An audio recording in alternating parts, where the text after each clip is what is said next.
ഭ്രാന്തിനെ അഗാധമായി പ്രണയിച്ചവളെ പ്രണയിക്കുക എന്ന് പറയുന്ന നിങ്ങൾക്ക് അറിയും. കരഞ്ഞു കഴിയാൻ തീരുന്ന വിഷയമല്ല ഒരു കാര്യം എന്ന് പറയുന്നത്. കരഞ്ഞിട്ടൊരു കാര്യമില്ല, വെറുതെ നമ്മുടെ കണ്ണീര് കുറെ വേസ്റ്റ് ആവുന്നല്ലാണ്ട് എന്തായാലും അത് ഫേസ് ചെയ്തേ പറ്റുള്ളൂ. അപ്പൊ ഞാൻ hello, it's me Ranjutty. So welcome back to my YouTube channel. നമ്മുടെ പുതിയൊരു വീഡിയോയിലേക്ക് എല്ലാവർക്കും സ്വാഗതം കേട്ടോ. ഇന്ന് ഞാൻ ചെയ്യാൻ പോകുന്നത് നമ്മുടെ Q&A വീഡിയോ ആണ്. നമ്മൾ കുറേ ദിവസം മുന്നേ നമ്മൾ ഇൻസ്റ്റാഗ്രാമിൽ ഒരു സ്റ്റോറി ഇട്ടിട്ടുണ്ടായിരുന്നു. അങ്ങനെ കുറച്ച് പേര് ക്വസ്റ്റ്യൻ ചോദിച്ചിട്ടുണ്ടായിരുന്നു. കുറെ മുന്നേ ഇട്ടതാണ്. പക്ഷെ ഞാൻ അത് ഇപ്പൊ ചെയ്യാൻ വിചാരിച്ചത് എന്താ വെച്ചാല്, ഞാൻ ഒരു മൈക്ക് കിട്ടി സെറ്റായിട്ട് വേണം അതും ചെയ്യാന്ന് വിചാരിച്ചിട്ടാണ് കേട്ടോ. അപ്പൊ നമുക്ക് നേരെ വീഡിയോയിലേക്ക് കിടക്കാം. മറത്ത് വന്നിരിക്കുകയാണ്, കാരണം ഉള്ളിൽ തീരെ ലൈറ്റ് ഇല്ല. പുറത്താണെങ്കിൽ മുട്ട വെയിലാണ്. അവിടെ പോയി ഒന്ന് വീഡിയോ ചെയ്യാൻ എനിക്ക് വയ്യ കേട്ടോ, കാരണം താങ്ങൂല, നല്ല ചൂടാണ്. മരങ്ങളുണ്ട്, എന്നാലും ഭയങ്കര ചൂട് ടൈം ആയതുകൊണ്ട് തന്നെ എനിക്ക് താങ്ങൂല ഗൈസ്. അപ്പൊ ഞാൻ ഇവിടെ ഒന്ന് അഡ്ജസ്റ്റ് ചെയ്യാണ്. ബാക്ക്ഗ്രൗണ്ട് ഒന്നും നോക്കരുത്, നിങ്ങൾ അഡ്ജസ്റ്റ് ചെയ്യുമെന്ന് വിചാരിക്കുന്നു. അപ്പൊ നമുക്ക് ഫസ്റ്റ് നേരെ ക്വസ്റ്റ്യനിലേക്ക് കിടക്കാം. കുറേ പേര് ചോദിച്ചിട്ടുള്ള സെയിം റിപ്പീറ്റഡ് ആയിട്ടുള്ള കുറച്ച് ക്വസ്റ്റ്യൻ ഞാൻ ഫസ്റ്റ് ആൻസർ പറയാം. കുറെ പേര് ചോദിച്ചിട്ടുണ്ടായിരുന്നു, എവിടെയാണ് സ്ഥലം, മഞ്ചേരി ആണോ, അതുപോലെ വർക്ക് ചെയ്യുന്നുണ്ടോ എന്നൊക്കെ ചോദിച്ചിട്ടുണ്ടായിരുന്നു. അപ്പോൾ എൻ്റെ സ്ഥലം എന്ന് പറഞ്ഞാൽ മലപ്പുറം ജില്ലയിലാണ്. മലപ്പുറം ജില്ലയിൽ ഞാൻ നമ്മുടെ മഞ്ചേരിയുടെ കാവനൂരുടെയും ഒക്കെ നടുവിലായിട്ടുള്ള പുളിയക്കോട് എന്ന് പറയുന്ന സ്ഥലത്താണ് എൻ്റെ വീടുള്ളത്. ഞാൻ വർക്ക് ചെയ്യുന്നത് ഒരു ഇംഗ്ലീഷ് മീഡിയം സ്കൂളിൽ ടീച്ചറായിട്ട് വർക്ക് ചെയ്യുന്നുണ്ട്. LP UP ആണ്. ഭയങ്കര ചൂടായതുകൊണ്ട് ഞാൻ മുടി അയച്ചിട്ട് കെട്ടിയിട്ടോ. അതുപോലെ ഞാൻ ഈ ഒരു വീഡിയോയിൽ ഞാൻ വിചാരിച്ചു കുറച്ചും കൂടെ ഞാൻ ഒരു ആക്റ്റീവ് ഒക്കെ ആയിട്ട് സംസാരിക്കുന്നുണ്ട്. കുറേ വീഡിയോയിൽ ഞാൻ വിചാരിക്കുന്ന കാര്യമാണ്. കാരണം എൻ്റെ ഫ്രണ്ട്സ് ആയാലും അല്ലെങ്കിൽ അറിയുന്നവരൊക്കെ പലപ്പോഴും പറയും ഞാൻ ഭയങ്കര ലാഗിങ് ആയിട്ട് സംസാരിക്കുന്നത്, ഭയങ്കര സ്ലോ ആണ്. അതുപോലെ വീഡിയോ ചെയ്യുന്ന സമയത്ത് എല്ലാവരും നല്ലോണം അത്യാവശ്യം മേക്കപ്പ് ഒക്കെ ചെയ്തിട്ടാണ് പലരും വീഡിയോ ചെയ്യുന്നത്. കുറച്ച് ലിപ്സ്റ്റിക് ഒക്കെ ഇട്ട് കുറച്ചൊന്ന് സെറ്റായിട്ട് ചെയ്തുകൂടെന്ന് വിചാരിച്ചു. അതാണ് ഞാൻ ഈ കോലത്തിൽ വന്നിരിക്കുന്നത്. അല്ലെങ്കിൽ ഞാൻ ഏത് ഡ്രസ്സിലാണോ വീട്ടിലുള്ളത് ആ ഡ്രസ്സിലാണ് ഞാൻ വീഡിയോ ചെയ്യാറ് കേട്ടോ. അപ്പൊ നമ്മുടെ ഫസ്റ്റ് ക്വസ്റ്റ്യൻ അതാണ്. ഇനി നമുക്ക് ക്വസ്റ്റ്യനിലേക്ക് കിടക്കട്ടെ. ഞാൻ കുറച്ച് എഴുതി വെച്ച് മീൻസ് ചോദിച്ചിട്ടുള്ള കാര്യങ്ങൾ എഴുതി വെച്ചു. കാരണം കാണിക്കാൻ വേണ്ടിയിട്ട് എൻ്റെ കയ്യിൽ വേറെ ഫോണില്ല. അതുകൊണ്ട് ഞാൻ നമ്മുടെ ഡയറിയിൽ എൻ്റെ യൂട്യൂബിന്റെ പ്ലാനിങ് കാര്യങ്ങളൊക്കെ എഴുതി വെക്കുന്ന ഒരു ഡയറിയാണ്. അതിൽ എഴുതിയിട്ടുണ്ട് കേട്ടോ. ഈ നമ്മുടെ അടുത്ത ക്വസ്റ്റ്യനിലേക്ക് കടക്കുന്നതിന് മുന്നേ തന്നെ പല ഫണ്ണി ആയിട്ട് കോമഡി ആയിട്ട് ചോദിച്ചവരുണ്ട്. എനിക്ക് തോന്നിയിട്ടുള്ള അധികം ഫണ്ണി ആയിട്ട് ചോദിച്ചവരാണ് കേട്ടോ. അപ്പൊ അടുത്തൊരു ക്വസ്റ്റ്യൻ എന്ന് പറഞ്ഞാൽ പലരും ചോദിച്ചിട്ടുള്ള ഒരു ക്വസ്റ്റ്യൻ ആണ്. ഇപ്പൊ കുറച്ചായിട്ട് ഈ ഒരു ഇടയായിട്ട് കോമഡി അല്ലെങ്കിൽ ലിപ്സിംഗ്, ഡബ് സ്മാഷ് പോലെയുള്ള വീഡിയോസുകൾ കുറവാണല്ലോ, എന്തുകൊണ്ടാണ് അതിന്റെ കാരണം എന്ന് ചോദിച്ചിട്ടുണ്ടായിരുന്നു. അപ്പോൾ ഞാനിപ്പോ ഈ വർക്ക് ചെയ്യുന്നതുകൊണ്ട് തന്നെ എനിക്ക് ശനിയാഴ്ച അല്ല, സെക്കൻഡ് സാറ്റർഡേയും സൺഡേയും മാത്രമേ സ്കൂളില്ലാത്തുള്ളൂ. അപ്പൊ ആ ദിവസങ്ങളിൽ കിട്ടുന്ന ടൈമിൽ ഞാൻ 1 or 2 കൂടുതൽ വീഡിയോസ് അങ്ങനെ ഒറ്റയടിക്ക് എടുത്ത് വെക്കുന്നതാണ്. അപ്പൊ ഇപ്പൊ കുറച്ചായിട്ട് സമയം കുറവല്ല, എന്തെങ്കിലും ഓരോ പണികളും കാര്യങ്ങളൊക്കെ ഒഴിവുള്ള ദിവസം ഇഷ്ടം പോലെ ഉണ്ടാവും. അതുകൊണ്ടാണ് ഉള്ളത് വെച്ച് ഇപ്പോൾ കുറെ ആയിട്ട് അഡ്ജസ്റ്റ് ചെയ്യുന്നുണ്ട് ഞാൻ ആ വീഡിയോ. പിന്നെന്ന് വെച്ചാൽ എനിക്ക് ഭയങ്കരമായിട്ട് താല്പര്യം കുറയുന്നുണ്ട്. കാരണം നമ്മൾ ഒരു വീഡിയോ ചെയ്ത് നല്ലോണം ചിലപ്പോൾ റിസ്ക് എടുത്ത് പോസ്റ്റ് ചെയ്യുന്നവർ, ഞാൻ വലിയ റിസ്ക് ഒന്നും എടുക്കുന്നില്ല, എൻ്റെ കാര്യം മാത്രമല്ല ഞാൻ പറയുന്നത്. അങ്ങനെ പോസ്റ്റ് ചെയ്യുമ്പോൾ നമ്മൾ റീച്ച് ആവുമെന്ന് വിചാരിക്കുന്ന ഒരു വീഡിയോസ് നമുക്ക് റീച്ച് ആവുന്നില്ല. പക്ഷെ വെറുതെ എന്തെങ്കിലുമൊക്കെ സ്ലോ മോഷൻ ആയിട്ടോ അങ്ങനെയൊക്കെ ഇടുമ്പോൾ എനിക്ക് തന്നെ അനുഭവം ഉണ്ട്. ഞാൻ ലിപ്സിംഗ് ചെയ്യുന്ന വീഡിയോസിനെക്കാട്ടിലും ഞാൻ ഒരു വട്ടം ജസ്റ്റ് ബൈക്കിൽ പോകുമ്പോൾ ഫോൺ എടുത്ത് ഇങ്ങനെ സ്ലോ മോഷൻ ആയിട്ട് ഒരു വീഡിയോ ചെയ്തു. അതിന് അത്യാവശ്യം നല്ല റീച്ചും ഉണ്ട്, നല്ല ലൈക്കും കിട്ടി. അപ്പൊ ഞാൻ വിചാരിക്കുന്നത് എന്താണ് ഇതിന്റെ ഒരു ആൽഗോരിതം എന്താണെന്ന് നമുക്ക് മനസ്സിലാവണില്ല. കുറച്ച് റിസ്ക് എടുത്ത് ചെയ്യുന്ന ആളുകൾക്ക് ഇങ്ങനത്തെ വീഡിയോസ് കാണുമ്പോൾ എന്താ തോന്നുക, നമ്മൾ ഇത്രയും റിസ്ക് എടുത്ത് ചെയ്തിട്ട് എന്താ കാര്യം, അല്ലാത്ത വീഡിയോസ് ആണ് റീച്ച് ആവുന്നതെന്നുണ്ട്. ആ ഒരു കോംപ്ലക്സ് എന്റെ മനസ്സിലുണ്ട്. കോംപ്ലക്സ് അല്ല, ആ ഒരു ഫീൽ എന്റെ മനസ്സിലുണ്ട്. കാരണം എന്റെ ഇൻസ്റ്റാഗ്രാം നോക്കി കഴിഞ്ഞാൽ നിങ്ങൾക്ക് മനസ്സിലാവും എത്രത്തോളം ഞാൻ പോസ്റ്റ് ചെയ്തിട്ടുണ്ട്, എത്ര പോസ്റ്റ് ഉണ്ട് എന്ന് മുതലാണ് തുടങ്ങിയത്. എന്നിട്ടും എന്റെ ഫോളോ ഗ്രോത്ത് നിൽക്കുന്നത് പറഞ്ഞാൽ ഇപ്പോൾ 39 അല്ലെങ്കിൽ ആ 39 അങ്ങനെ എന്തോ സംതിങ് ആണ്. ആ ഒരു ലെവലിലാണ് നിൽക്കുന്നത്. അപ്പോൾ ഈ 2 റീസൺസ് ആണ് മെയിൻ ആയിട്ടുള്ള റീസൺ. എനിക്ക് ടൈം കിട്ടുന്നില്ല എന്നുണ്ട്. അതിന്റെ ഇടയിൽ കൂടെ ഈ ഒരു മടുപ്പും കൂടെ വന്നതുകൊണ്ടാണ് കുറച്ചൊരു വീഡിയോസ് കുറയുന്നത്. ആക്ച്വലി ഞാൻ ഈ ഒരു Q&A പോസ്റ്റ് ചെയ്തിട്ടുണ്ടായിരുന്നത് ഫെബ്രുവരി മന്തിലായിരുന്നു. ഇത് മാർച്ച് ആയിട്ടുണ്ട്. അപ്പൊ ഫെബ്രുവരി മന്തിൽ പോസ്റ്റ് ചെയ്തുകൊണ്ട് തന്നെ ഒരു ചേട്ടൻ ചോദിച്ചിട്ടുണ്ട്, February 14 സിംഗിൾ ആണോ? സോറി ചേട്ടാ, ഐ എം ഓൾറെഡി സിംഗിൾ അല്ല, ഞാൻ മിംഗിളാണ്. അപ്പോൾ February 14 സിംഗിൾ ആണോ എന്നാണ്. സിംഗിൾ ആണെങ്കിൽ ആ ചേട്ടന് കമ്മിറ്റഡ് ആവാനാണോ ഉദ്ദേശിച്ചെന്ന് എനിക്കറിയില്ല. പിന്നെ ചോദിച്ചിട്ടുള്ളത് അമ്മയ്ക്ക് സുഖമാണോ എന്ന് ചോദിച്ചിട്ടുണ്ട്. അമ്മയെ അറിയുന്ന ഒരാളാണ് ചോദിച്ചിട്ടുള്ളത് കേട്ടോ. അമ്മയ്ക്ക് സുഖമാണ്, അമ്മ സുഖമായിട്ട് പോകുന്നു. ഇപ്പോഴും കിഷേരി ലിവോ ടെക്സ്റ്റൈൽസിൽ തന്നെ വർക്ക് ചെയ്യുന്നുണ്ട്. അമ്മ സുഖമായിട്ടിരിക്കുന്നു. പിന്നെ അതുപോലെ രഞ്ജിനിയുടെ അനിയത്തിയാണോ, എന്റെ ചേച്ചിയുടെ പേരാണ് രഞ്ജിനിയുടെ അനിയത്തിയാണോ എന്ന് ചേച്ചി ചോദിച്ചിട്ടുണ്ട്.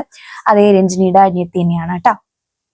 അതുപോലെ ചോദിച്ചിട്ടുള്ള കാര്യമാണ് എന്താണ്, what do you like to do in your free time?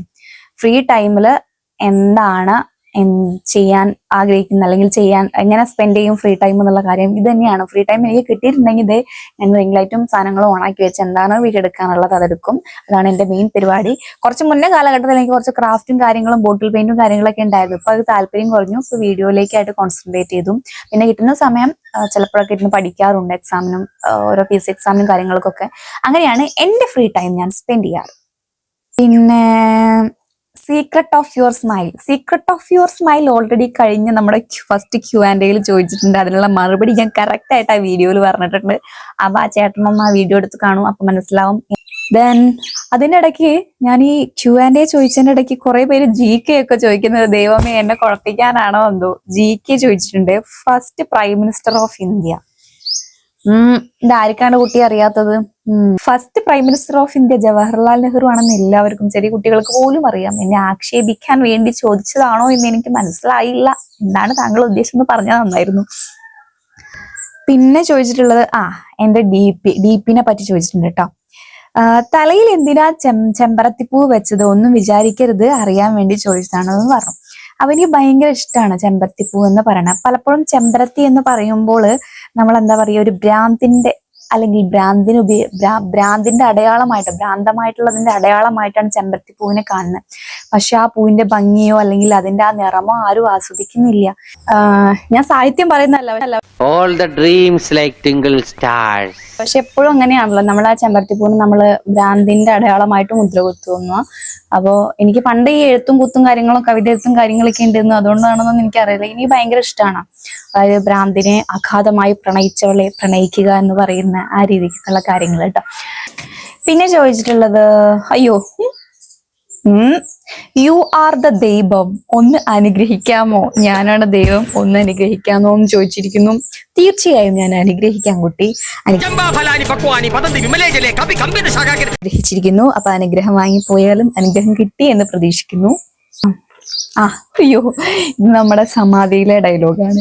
ഞാൻ Q&A ഇട്ടപ്പോ ചോദിച്ചതാണ്. നിങ്ങൾ ക്വസ്റ്റ്യൻ ചോദിക്കേ, ഞാൻ ആൻസർ പറയാം. ഹരീഷ് എന്ന് പറയുന്ന ഒരു ചേട്ടൻ ചോദിച്ചാണ്. അതന്നെയല്ലേ ഞാൻ പറഞ്ഞത്, നിങ്ങൾ ക്വസ്റ്റ്യൻ ചോദിക്കും ഞാൻ ആൻസർ പറയാം. Q&A, നിങ്ങൾ ക്വസ്റ്റ്യൻ ചോദിക്കൂ ഞാൻ ആൻസർ പറയാം. ദെൻ ഷിബില ചുഖമല്ലേ ചോദിച്ചിട്ടുണ്ട്. ചുഖമാണ്. പിന്നെ തന്റെ റീൽസ് എല്ലാം സൂപ്പറാണ്. Thank you so much. അതുപോലെ ചോദിച്ചിട്ടുള്ളത് ഒരു ഓട്ടോഗ്രാഫ് കിട്ടുമെന്ന് ചോദിച്ചിട്ടുണ്ട്. സംഗീത, ഒരു ഓട്ടോഗ്രാഫ്. പിന്നെ എന്താ, അതിനല്ലേ മുത്തേ ചേട്ടൻ ഇവിടെ, തീർച്ചയായും ഞാൻ ഓട്ടോഗ്രാഫ് തരും. പിന്നെ ചോദിച്ചിട്ടുള്ള കാര്യം, അനക്ക് വട്ടുണ്ടോ? ലേശം ഇല്ല എന്ന് ഞാൻ പറയാതിരിക്കുന്നില്ല. നിങ്ങൾക്ക് എന്റെ വീഡിയോ കാണുമ്പോൾ മനസ്സിലാവൂല്ലോ വട്ടുണ്ടോ ഇല്ലേ എന്നൊക്കെയുള്ള കാര്യം അല്ലേ. പിന്നെ ചേട്ടൻ ചോദിച്ചിട്ടുള്ള ഒരു നാടൻ വേഷത്തിൽ റീൽ ചെയ്യാമോ എന്ന് ചോദിച്ചിട്ടുണ്ട്. തീർച്ചയായും ഞാൻ ഓൾറെഡി ചെയ്തിട്ട് ഒരുപാട് അപ്ലോഡ് ചെയ്തിട്ടുണ്ട്. പണ്ട് അധികം നാടൻ കോസ്റ്റ്യൂമിലുള്ള റീലായിരുന്നു ചെയ്തിട്ടുണ്ടായിരുന്നത്. ഇപ്പൊ നാടനല്ല എന്നല്ല ഞാൻ പറയുന്നുണ്ട്. ഇപ്പൊ കുറച്ചാണ് ഞാൻ മാറിയിട്ടുള്ളത്. ഇനി ട്രൈ ചെയ്യാം. അതുപോലെ കുറച്ച് സീരിയസ് ആയിട്ടാണോ എന്നറിയില്ല, തമാശയായിട്ടാണോ ചോദിച്ചതെന്ന് അറിയില്ല. ഒരു ക്വസ്റ്റ്യൻ ഉണ്ട്. How did you overcome challenges in your life?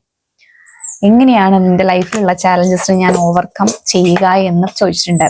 എന്റെ ലൈഫുമായിട്ട് ബന്ധപ്പെടുത്തി ഈ ക്വസ്റ്റ്യൻ നല്ലൊരു ഇമ്പോർട്ടൻ്റ് ഉള്ള ക്വസ്റ്റ്യൻ ആണ്. കാരണം ഞാൻ ഭയങ്കരമായിട്ട് ഒരു തൊട്ടാവാടി ആയിട്ടുള്ള ഒരാളാണ്. ആയിരുന്നു, ഇപ്പോഴും അല്ല എന്ന് ഞാൻ പറയുന്നില്ല. പക്ഷെ എനിക്ക് ഒറ്റയ്ക്കൊരു എന്താ പറയുക, ഒരാളെ ഡിപ്പെൻഡ് ചെയ്യാണ്ട് ഒരു കാര്യം ചെയ്യാൻ ഭയങ്കര ബുദ്ധിമുട്ടായിരുന്നു. ഡിസിഷൻ എടുക്കാൻ ബുദ്ധിമുട്ടായിരുന്നു.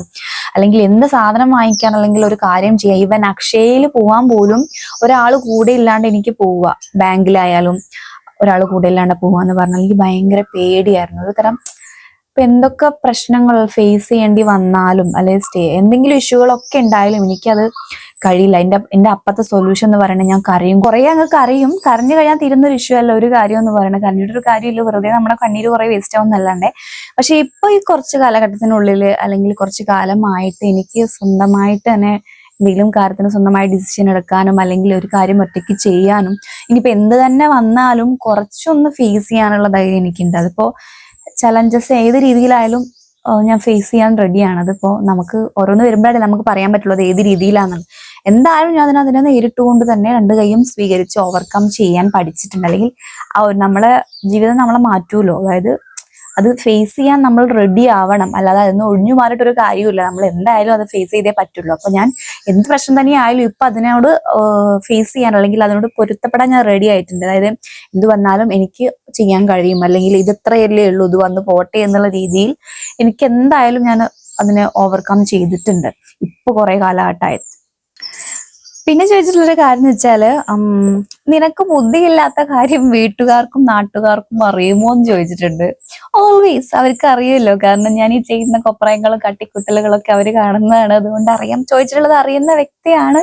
ഇനി അഖിലേട്ടന് അറിയില്ല ഇല്ലെങ്കിൽ ഈ Q&A ഒന്ന് കേട്ട് നോക്കുക, അപ്പൊ മനസ്സിലാവും കേട്ടോ. പിന്നെ ചോദിച്ചിട്ടുള്ളത് എന്താണ് കോമഡി റൊമാൻസ് ക്യാരക്ടർ ഓരോന്നിലും ഇഷ്ടപ്പെട്ട നായികയുടെ പേര് പറയുമെന്ന് ചോദിച്ചിട്ടുണ്ട്. അപ്പൊ കോമഡിയിൽ എനിക്ക് ഇഷ്ടം ഉർവശി ചേച്ചിയുടെ അഭിനയമാണ്, എനിക്ക് ഭയങ്കര ഇഷ്ടമാണ് കോമഡിയിൽ. റൊമാൻസിൽ അങ്ങനെ എനിക്ക് പ്രത്യേകിച്ച് ആരെയും എനിക്ക് അങ്ങനെ തോന്നിയിട്ടില്ല. റൊമാൻസിൽ എന്തോ എനിക്ക് ആരെയും അങ്ങനെ പ്രത്യേകമായിട്ട് പറയാൻ തോന്നിയിട്ടില്ല. പിന്നെ ക്യാരക്ടറിൽ പറയുകയാണെങ്കിൽ എനിക്ക് ഭയങ്കര ഇഷ്ടമാണ് നമ്മുടെ ഐശ്വര്യ ലക്ഷ്മിയുടെ അഭിനയം, എനിക്ക് ഭയങ്കര ഇഷ്ടമാണ് കേട്ടോ. പിന്നെ ചോദിച്ചിട്ടുള്ളത് എന്താണ് ഇഷ്ടപ്പെട്ട പാട്ട്, ഒരു ഇഷ്ടപ്പെട്ട പാട്ട് ഏതാണെന്നുള്ള ചോദിച്ചിട്ടുണ്ട്. എനിക്ക് ഫാൻഡം സിനിമയിലെ പാട്ട് ഭയങ്കര ഇഷ്ടമാണ്. എനിക്ക് പണ്ട് നിശാന്ത് സാഗറും പേരിന്റെ പേര് എനിക്ക് അറിയില്ല, ഞാൻ ഭയങ്കര ഫാനായിരുന്നു നിശാന്ത് സാഗറിന്റെ. അതായത് ആ സിനിമ ഇറങ്ങുന്ന ആ സമയത്ത് വിരൽ തൊട്ടാൽ വിരിയുന്ന പെൺപൂവേ കുളിർ മഞ്ഞിൽ കുറുകുന്ന വെൺപ്രാവേ ഒന്നു കണ്ടോട്ടെ ഞാൻ നെയ്യിൽ തൊട്ടോട്ടെ ഞാൻ നിനക്കിന്തഴകാണഴകേ. പാട്ട് എനിക്ക് ശരിക്കും പാടാൻ അറിയില്ല, അതുകൊണ്ടാണ്. ആ പാട്ട് എനിക്ക് ഭയങ്കര ഇഷ്ടമാണ്. എന്നതാണ് ഇവിടെ പ്രത്യേക ഒരു ഫീലാണ് ഇപ്പോഴും ആ പാട്ട് കേൾക്കുമ്പോൾ. അപ്പൊ ഇത്രയാണ് നമ്മുടെ ക്വസ്റ്റ്യൻസ് എന്ന് പറഞ്ഞാല്. കുറച്ചും കൂടെ ക്വസ്റ്റ്യൻസ് ഉണ്ട്. ഞാൻ വിചാരിച്ചു 2 പാർട്ടായിട്ട് ചെയ്യാന്ന്, അല്ലെങ്കിൽ ഭയങ്കര ലെങ്തി ആയിട്ടുള്ള ലാഗ് ആയിട്ടുള്ള വീഡിയോ ആവും, 2 പാർട്ടായിട്ട് അപ്ലോഡ് ചെയ്യാന്ന് വിചാരിച്ചു. അപ്പൊ ഇത്രയും ക്വസ്റ്റ്യൻസ് ആണ് ഫസ്റ്റ് വീഡിയോയിൽ ചോദിച്ചിട്ടുള്ളത്. എനിക്ക് തോന്നുന്നു കുറച്ച് ആക്റ്റീവായിട്ട് തന്നെ കഴിയുന്ന രീതിയിലൊക്കെ ആൻസർ പറഞ്ഞിട്ടുണ്ടെന്ന് തോന്നുന്നു. ആരൊക്കെയോ കഴിഞ്ഞ സ്റ്റോറി ഇട്ടപ്പോ ആദ്യം ചോദിച്ചതിന് ആൻസർ പറഞ്ഞിട്ടില്ലേ, പിന്നെയല്ലേ ഇനി ചോദിക്കുന്നതെന്ന് പറഞ്ഞിട്ടുണ്ടായിരുന്നു. ഞാൻ മര്യാദയ്ക്ക് ചോദിച്ചിട്ടുള്ള ക്വസ്റ്റ്യൻസ് അല്ലെങ്കിൽ ഫണ്ണി ആയിട്ട് ചോദിച്ചിട്ടുള്ള ക്വസ്റ്റ്യൻസിനൊക്കെ ആൻസർ പറഞ്ഞിട്ടുണ്ട്. അല്ലാണ്ടുള്ള ക്വസ്റ്റ്യൻ മാത്രമേ ഞാൻ അവോയ്ഡ് ചെയ്തിട്ടുള്ളൂ. Q&Aയുടെ സെക്കൻഡ് പാർട്ടുമായിട്ട് കാണാം. അപ്പൊ ഈ വീഡിയോ ഇഷ്ടപ്പെട്ടാൽ തീർച്ചയായും ലൈക്ക് ചെയ്യുക, ഷെയർ ചെയ്യുക, സബ്സ്ക്രൈബ് ചെയ്യുക. അപ്പൊ അടുത്ത വീഡിയോ ആയിട്ട് കാണുന്നവരേക്കും ടാറ്റാ ബൈ ബൈ.